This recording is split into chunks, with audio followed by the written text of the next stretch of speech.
Next up, an utterly outrageous story that was highlighted by our WGBH colleagues at Frontline. You remember, of course, the 2008 financial crisis and how we, the taxpayers, bailed out a slew of banks that were deemed too big to fail, even though it was their actions pushing subprime mortgages, for example, that few of their clients could afford, which caused the crisis to begin with.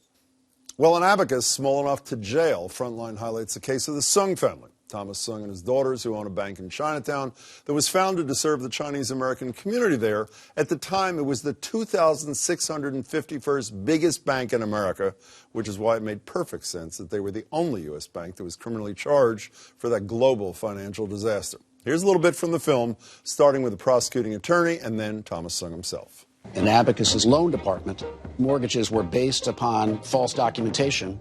We have evidence of conspiracy, larceny, and systemic fraud. The DA made such a big parade, bringing people from Washington, all these tough law enforcement officers, and making such a big announcement that we are part of the cause of financial crisis of 2008. Almost laughable.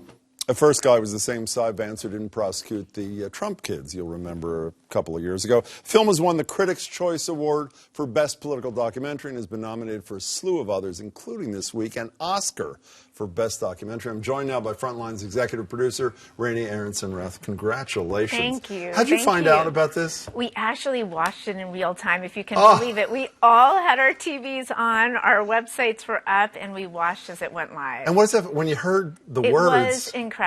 And of course, Abacus starts with an A, so we came up first. And I literally was on the phone with one of my colleagues, and we screamed. Could you tell us a little bit about the Sung family? The Sung family is a remarkable family. It's also like all families, and one thing about Steve James, the director, is how he captured the family dynamic. He really does. It is remarkable. It is a number of daughters who are also fierce lawyers and fiercely loyal to their father, who ran the bank at the time, and now they run the bank. The daughters run the bank, so it's a remarkable story of a family-run bank. And there's a great mother in there, too. The mother is fierce. And why was the bank prosecuted?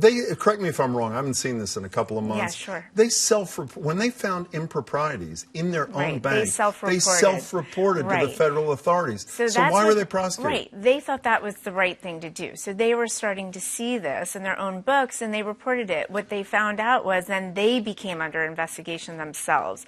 And as you mentioned, they're the only bank that was indicted after the mortgage crisis of 2008. Can I repeat the words I said? Yes. There are 2,650 bigger banks at the time this happened. That's right. Not one of them. In fact, some of them got bailouts. Some of their executives got zillion-dollar bonuses. And we've reported on those banks. In fact, Frontline doesn't usually do kind stories about banks.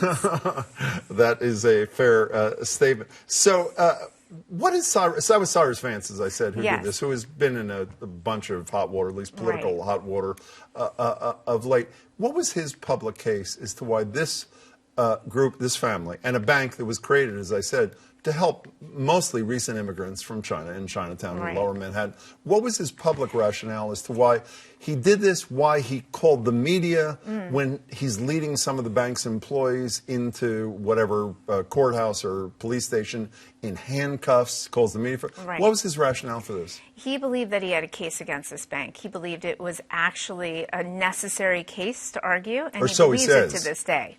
That's what he says. And his whole team says the same thing. So when we went to them, the great news is that they actually spoke in the Abacus film. They're in the film. They're well represented. They believe they had a case against the bank. And remember, it was a 5-year case. The trial went on 4 years. How much did the family have to spend to defend themselves? A lot.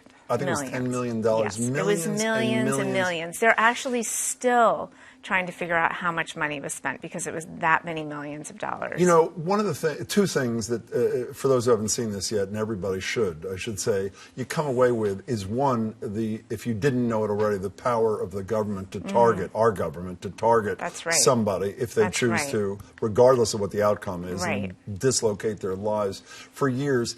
the thing I take away most from this is not the big story, but the little story. The story of this family, when they are waiting for a verdict in this trial, can you describe what the family is? They're waiting for a verdict that will decide the future of their lives, the bank they created. What are they talking about? They're talking about how they can create the perfect sandwich. And it's one of these moments where... For the patriarch, for the father. The amazing father of the family who is beloved by his daughters and his wife, and they're really looking out for him. And at the essence of that is that they're worried about his stress level. They're making sure that he eats and that he actually is taking care of himself. And that's the power of filmmaking, right? The camera's there, but you don't feel the camera. That is exactly right. You really feel like you're sitting there with the family. It's so beautifully done. Is it okay, since it's been out for a while, if we say what the outcome is? Yes, please. No, please. So tell us what happened after this trial. They were cleared at the end of the day, but it was 5 long years. And what happened to the Sung family as they went through is that this was a real loss of face for them in their own community. They were really traumatized by this event, and they really articulate that well. In their community, to be charged like this and indicted, going through that was very traumatizing. At the end of the day, they were vindicated, and I think what we see now is they're building their reputations back. The bank is actually stronger than it was before. Meaning post-filming? Yeah, you know all those things to be true? What's really remarkable about this bank is it's healthy again financially, and many people, not just in the Chinese American community, in Chinatown are starting to open up their bank accounts in this bank. That's fabulous. You know, my sense of Vance, despite what he said to you, and by the way, to his credit, at least he talked to you, as opposed to a lot of other prosecutors who won't. I would say that. One, to me, as an outsider, this is a low-hanging fruit, not unlike Donald Trump going after people like Francisco Rodriguez, who has been here, that sort of thing.